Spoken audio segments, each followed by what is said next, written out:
and welcome to Campaign Chronicles, France 24's regular countdown to the presidential election. With 11 weeks to go, the race to the Élysée Palace is now very much underway. Coming up in this week's show, the ruling UMP shows its mettle even as the grassroots face the cold shoulder in the Arctic weather.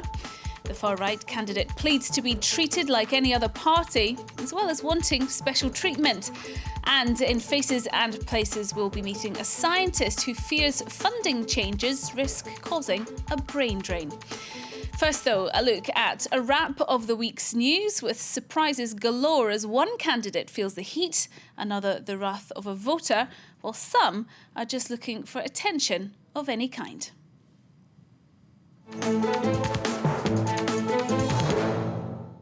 Another week, another campaign programme. Centrist François Bayrou's 20 points to fight excess debt and create jobs. As well as trying to boost his poll figures, currently plateauing at 12%, Bayrou needs to mark himself out from the other big parties. The Socialists say the man from the Modem's plan for a balanced budget in 3 years means he's moving towards the Conservatives, and the UMP agrees.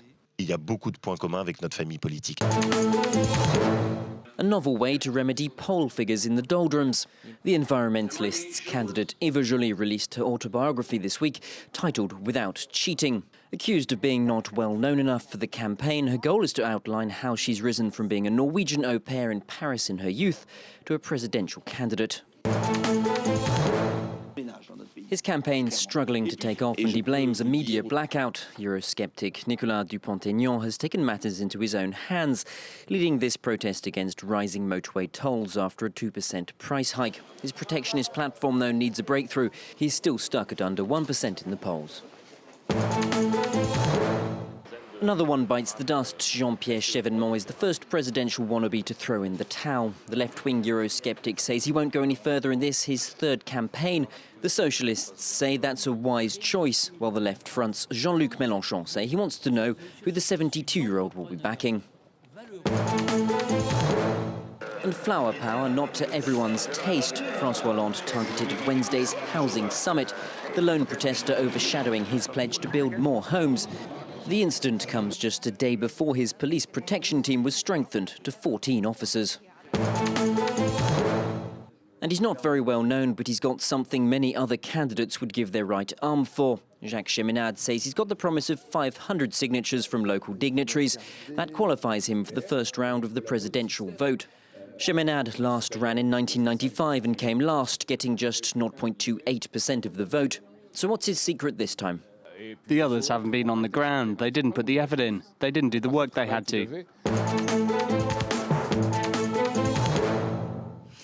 Now, last weekend, Nicolas Sarkozy once again refused to confirm he wants to run for re-election. Even without a candidate to campaign for, though, the grassroots activists still have to get the party's message across. And for the moment, defending the non-candidate is not proving an easy task. At the ruling UMP party's national convention last weekend, with the clock ticking on the presidential campaign, the watchwords were unity and courage. Let's be courageous, and we will be successful. Yes, it's courage that will give us the strength to act. Nicolas Sarkozy isn't yet a candidate, but as he rolled out new unpopular reforms on national TV on Sunday, it's his government's task to defend their champion. The president wants the party's up-and-coming figures to remobilise the grassroots. That explains this gathering in a bar in a chic area of Paris. A senator and a deputy minister, both in their 40s, face-to-face with 50 or so activists. The crowd is made up of young professionals. They already vote UMP, and they're not here for the atmosphere. These meetings are aimed at ensuring our activists understand the decisions and make sure they have the arguments and then pass them on. For the more attentive pupils, it's a chance to swat up on campaign themes. I'm taking notes so I can get my head around the UMP's party line. That's important because when I go out leafleting, it helps me answer people's questions. The gathering does address one clear problem. The UMP is trailing the Socialists, both in the polls and in the campaign timetable. It's important for us to have this debate because the socialists have already organised and are already on the ground, and they're already throwing their arguments in our face when we go to meet people.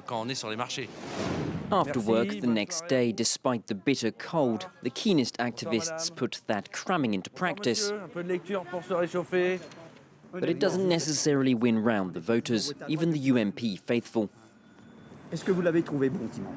There's no need to kid yourself. I say we're done for, and I'm right-wing. And in the end, it doesn't bother me anymore, because he's been bad, our president. He's been no good. That then is the problem. Nicolas Sarkozy has been in office for the past 5 years, and it's on his record that he's being judged, leaving even his loyal supporters with an uphill battle.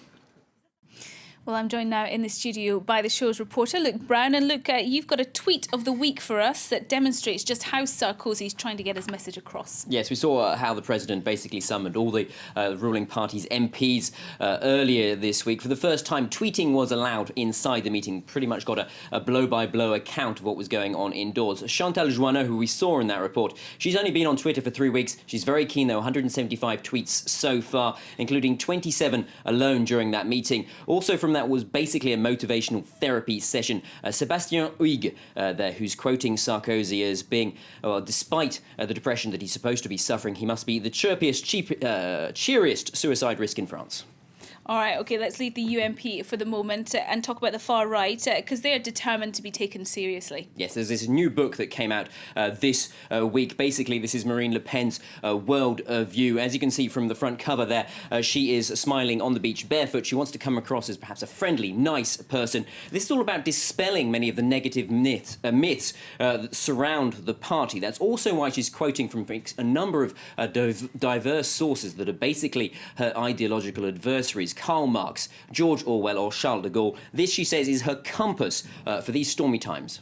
A compass for France, I assume. Exactly that. It's France's workers that are suffering at the hands of what she calls a globalism. Now, globalism is what the Front National calls international free market economics. Now, while she does want to get rid of this idea, this reputation as a xenophobic party, she still can't resist calling mass immigration an economic weapon organised by big business. Her real message behind all this, this smoke and mirrors of these economic theories is very much aimed at her potential voters. On the one hand, you've got the Front National and the put-upon population of France, and on the other hand, the elites that she says run the system.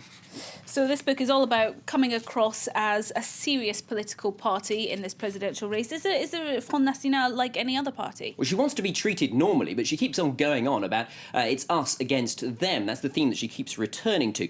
She wants a law to be changed. She's asked for that in the past couple of weeks, that she won't be ruled out of the vote on a technicality. That decision is currently with the Supreme Court here in France. She says she's about 150 signatures short of the 500 cut-off point that would allow her to qualify for the first round of voting. This, though, again, does demonstrate some of the big divisions in French politics at the moment. The big parties, the UMP, the Socialist Party, they say there's no need to change the rules. Or many of the small ones outside of the system, even if they don't agree with Marine Le Pen politically, on this, they do agree with her. All right, look, thank you very much indeed. Well, it's time now for our weekly rendezvous with French voters in Faces and Places. This week we're in Grenoble, where researcher Isabelle says more sectors should be like hers and ensure women get the same salaries as their male colleagues. Isabelle is a lecturer and researcher at France's National Institute for Health and Medical Research. Conditions have changed since she began working on epilepsy 11 years ago. Funding for her research depends increasingly on decisions taken by outside commissions. What worries Isabelle is that these changes are making jobs in her sector less secure. Funding allows us to hire people, like postdoctorates, engineers and technicians. The problem is we can only take them on for as long as the funding lasts. These people bring us a lot and contribute to our research. But if the funding stops, we have to let them go, along with all the skills they possess. Bonjour Anne-Marie. Increasing numbers of women are working in research, and Isabelle's treated in the same way as her male colleagues at the Institute. But that's not the case in all French companies, and she'd like the authorities to take action. Even now in 2012, official reports say that women receive lower wages than men for jobs requiring the same skills. One solution could be to force companies to publish the salaries of men and women doing similar jobs. And if they're not equal, these companies could be punished. Isabelle moved to Grenoble 7 years ago. This French city is at the crossroads of Europe, close to the border with Italy. At a time when there's talk of the Eurozone falling apart, Isabelle believes in giving Europe itself another chance. We're still at the stage where improvements must be made. I think it would be a mistake to give up trying too soon. The European Union allows for economic, social and cultural exchanges. Abandoning Europe is not a solution. We member states can only benefit from helping each other out. For Isabelle, 2012 is a year to look towards the future. She's about to publish the first results of her past 4 years of research. Well, that's all we've got time for in this update. Check out our Facebook and Twitter accounts. The addresses are at the bottom of your screen now. And, of course, you can let us know what you think. We'll see you next week for more from Campaign Chronicles. Bye-bye.